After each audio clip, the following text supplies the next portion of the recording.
Hello, it's Michelle from Ikigai here. Okay, so we've got a problem and we also have a solution, which is always good. We've got a bunk room out the back there and we store lots of stuff on top of it. And when we're underway, obviously the boat leans over, heels over, so we need a cargo net in front of it to keep it all in place. So we've got a ton of this paracord, which is as a result of doing a wrap on our helm, so we've got heaps left over. So it's a good thing to use to do this particular job too. So basically all you have to do is string up a piece of the paracord on between two poles or two trees, what happens to be around, and then you have to cut an end piece for each side and then a few pieces for in the middle, which I'm going to do now. So generally the length, we need about 400 millimeters length. So the cord goes basically over like that, you hitch it on. So in order to get the length, you really need to double it. So it's got to be a fairly decent length. So here's something I prepared earlier. So it'll be around about that length there. That then allows for the zigzagging so that you can actually get enough paracord for your net. So that will be the end piece. I've got another dark grey one for the other end. And then you cut a few pieces for the middle. Now we're going to alternate between light grey and gold. So we've got a gold piece here, light grey here, etc, etc. And I'm just going to cut a whole heap, about a hand span in between each one, and then I'll come back to you when I've got that far. Action. Okay, so now we've got our paracord curtain. We've just cut a few pieces, alternating between the colours. When we finish this, we've just been cutting them with scissors and you get these frayed ends. So we do actually have a rope knife that will sort of burn these off when we finish so that we get rid of that. So we need to now attach them to this head rope. So basically to do that, you just get your paracord and you make sure it's even. And then you just hang it over like that and then pull it through. Simple as that.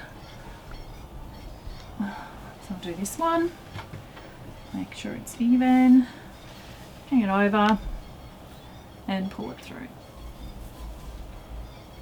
And then so on. So we do that all the way along there until they're all secured. See you in a minute. So basically now we've got all of our paracord sort of attached. We now need to start doing the knots in between. So you take the inside cords and you basically keep knotting them together. So the next one of these two, and so you just, it's just a knot. Just twist it round, sort of hold it where you want it to be. And you just knot it. We can always just adjust it later. Try to be as even as possible. And then the next one, same thing, so you just twist it round, pull it through, sort of get the knot where you want it to be, and like that.